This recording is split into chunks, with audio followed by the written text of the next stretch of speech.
بسم اللہ الرحمن الرحیم۔ سیرت النبی صلی اللہ علیہ وسلم، درس نمبر 37۔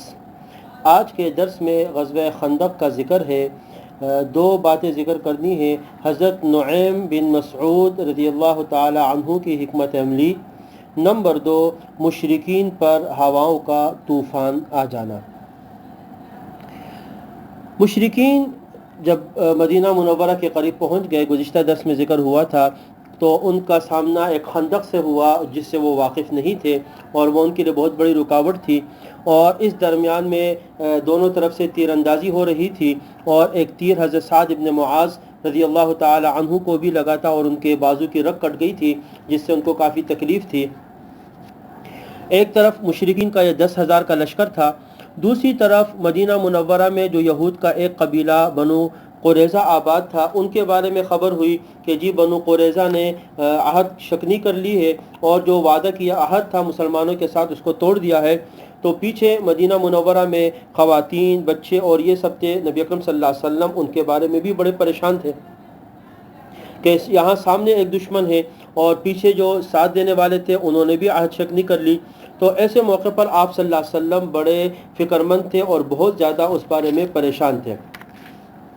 حضرت سعد ابن معاذ رضی اللہ تعالی عنہ جن کو تیر لگا تھا، وہ اللہ تبارک و تعالی سے دعا مانگ رہے تھے، اور اس دعا میں کہہ رہے تھے کہ اللہ مجھے موت نہ دے یہاں تک کہ بنو قریظہ کے معاملے میں میری آنکھوں کو ٹھنڈک حاصل ہو جائے۔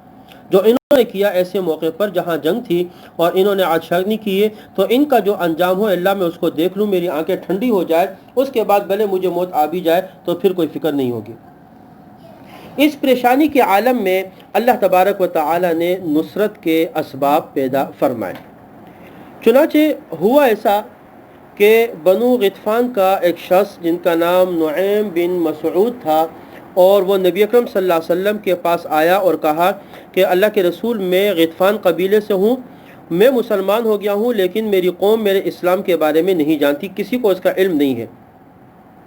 آپ مجھے بتائیے کہ میں اس معاملے میں کیا مدد کر سکتا ہوں، کیا کر لوں؟ رسول اللہ صلی اللہ علیہ وسلم نے فرمایا، دیکھو تم ایک آدمی ہو تو کوئی فوجی اقدام یا جنگ وغیرہ تو نہیں ہو سکتی، ہاں البتہ اگر تم کوئی ایسے معاملہ کرو، حکمت عملی اختیار کرو جس سے ان کو شکست ہو جائے یا ان کے معاملے میں کوئی کمزوری ہو جائے، تو وہ تم کر سکتے ہو۔ حضرت نعیم بن مسعود رضی اللہ تعالی عنہ آپ صلی اللہ علیہ وسلم کے پاس سے اٹھے اور سوچنے لگے کہ ایسا میں کیا معاملہ کروں کہ جس سے یہ معاملہ مسلمانوں کے حق میں بہتر ہو جائے۔ چنانچہ ان کو تدبیر سمجھ میں آئی کہ مجھے مشرکین اور یہود کے درمیان پھوٹ ڈال دینی چاہیے، کیونکہ ان کا ایک ہو جانا یہ مسلمانوں کے لیے بہت بڑا نقصان کا سبب ہے کہ وہ راستہ دے دیں گے ان کو مدینے میں آنے کا، تو لہٰذا مجھے ان کے درمیان پھوٹ ڈال دینی چاہیے، تو اس سے یہ ہوگا کہ یہ معاملہ تب ختم ہو جائے گا۔ چنانچہ وہ وہاں سے فوراً بنو قریظہ کے پاس گئے، اور زمانے جاہلیت میں ان کا ان سے بڑا اچھا تعلق تھا۔ وہاں پر پہنچ کر انہوں نے کہا کہ آپ لوگ جانتے ہیں کہ میں آپ لوگوں سے بڑا تعلق رکھنے والا ہوں۔ انہوں نے کہا جی ہاں بالکل۔ تو انہوں نے بڑا ان کا استقبال کیا، اپنے ساتھ بٹھایا۔ تو حضرت نعیم نے ان سے کہا کہ دیکھو بات یہ ہے کہ تم تو اسی علاقے کے ہو، یہاں کے رہنے والے ہو، یہاں تمہارے مکانات ہیں، تمہارے بال بچے ہیں، گھر ہے، کاروبار، سب کچھ یہاں پر ہے، اور تم ان کو چھوڑ کر کہاں جاؤ گے؟ اور قریش اور غطفان ہمارا جو قبیلہ ہے، ہم محمد سے جنگ کرنے کے لیے تو آئے ہیں، لیکن اگر ہم جیت گئے پھر تو بہت ہی اچھی بات ہے، تم بھی فائدے میں، ہم بھی ہیں، لیکن لازمی بات ہے کہ اگر ہمیں شکست ہو گئی تو ہم سیدھا اپنے گھروں کی طرف جائیں گے، یہ علاقہ چھوڑ کر چلے جائیں گے، لیکن اس کے بعد پھر محمد صلی اللہ علیہ وسلم آپ سے انتقام لیں گے اگر وہ جیت گئے، اور تم اکیلے ہوگے تو تمہارا کوئی ساتھ دینے والا نہیں ہوگا۔ وہ تو سن کے ان کی تو آنکھیں کھل گئی، وہ چونکے۔ کہا تو نعیم ہمیں کیا کرنا چاہیے؟ کہا تم ایسا کرو کہ قریش سے کہو کہ اپنے چند آدمی ہمارے پاس دے دو ذمہ داری کے طور پر، کہ وہ ہمارے پاس رہے تو ہمیں یقین ہوگا کہ تم ہمارا ساتھ دو گے، ہمیں تنہا چھوڑ کر نہیں جاؤ گے جب تک جنگ ختم نہیں ہو جاتی۔ تو بنو قریظہ نے کہا کہ یہ تو بہت مناسب رائے ہے،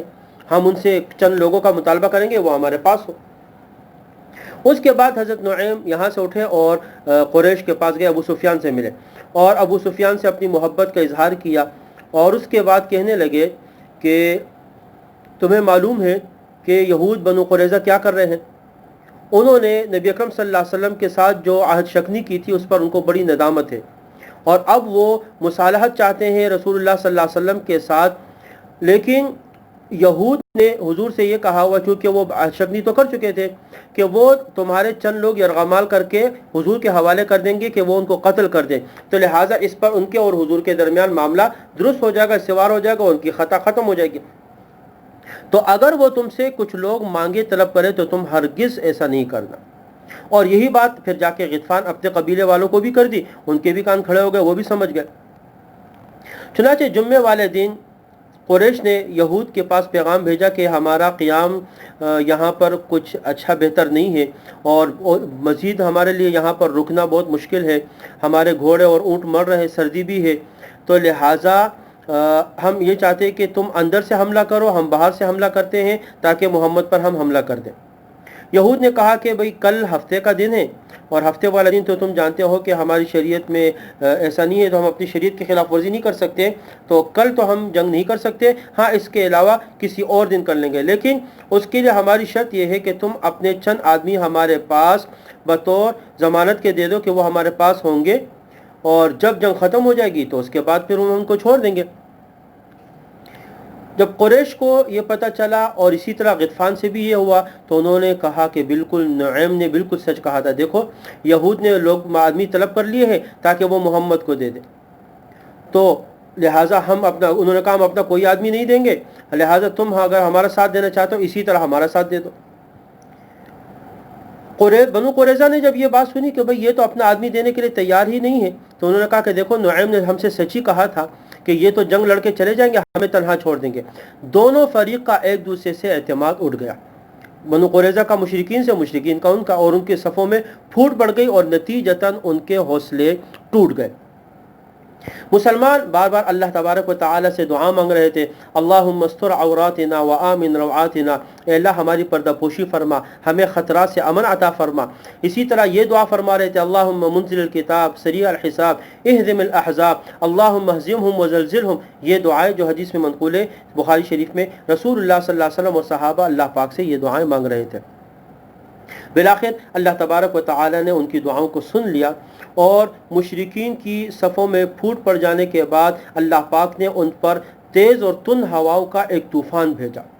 اور اس ہواؤں کے طوفان کی وجہ سے ان کے خیمے اکھڑ گئے، ہانڈیاں الٹ گئی، اور ان کے تمام چیزیں الٹ پلٹ گئی، سارے معاملات خراب ہو گئے۔ اور چونکہ انتہائی سخت سردی تھی، وہ اپنے خیموں کی طرف بھاگے، لیکن خیمے اکھڑ گئے تھے، تو لہٰذا کوئی صورت سمجھ میں ہی نہیں آ رہی تھی۔ نبی اکرم صلی اللہ علیہ وسلم نے اس ٹھنڈی رات میں حضرت حذیفہ بن یمان رضی اللہ تعالی عنہ کو بھیجا کہ جاؤ اور کفار کی خبر لے کر آؤ۔ وہ وہاں پر گئے، اور جب انہوں نے دیکھا کہ وہ تو واپسی کی تیاری کر رہے ہیں، تو آ کے نبی اکرم صلی اللہ علیہ وسلم سے کہا کہ یا رسول اللہ وہ تو واپسی کی تیاری کر رہے ہیں، ابو سفیان نے اعلان کر دیا کہ بھئی میں تو جا رہا ہوں اور تم لوگ بھی چلو، یہاں مزید ہمارے لیے رکنا بہت مشکل ہے۔ جب صبح ہوئی، نبی اکرم صلی اللہ علیہ وسلم نے دیکھا تو میدان بالکل خالی ہو چکا تھا، اور وہ سب کے سب مکے کی طرف روانہ ہو چکے تھے۔ اس طرح اللہ تبارک و تعالی نے مسلمانوں کو اس جنگ میں فتح عطا کی، اور یہ خندق اور اس کو احزاب بھی کہا جاتا ہے۔ صحیح قول کے مطابق شوال سن 5 ہجری میں یہ واقعہ پیش آیا۔ تقریباً 25 دن تک مشرکین نے محاصرہ کیا، اور اس کے بعد جب ان پر یہ طوفان آیا، تیز ہوائیں آئیں، تو وہ سب سارا کچھ چھوڑ چھاڑ کے وہاں سے مکے کی طرف روانہ ہو گئے۔ انشاءاللہ اس سے آگے کا جو واقعہ ہے جس میں بنو قریظہ کا بھی ذکر ہے، ان کے ساتھ پھر کیا معاملہ ہوا، اگلے درس میں اس کو ذکر کیا جائے گا۔ وآخر دعوانا ان الحمد للہ رب العالمین۔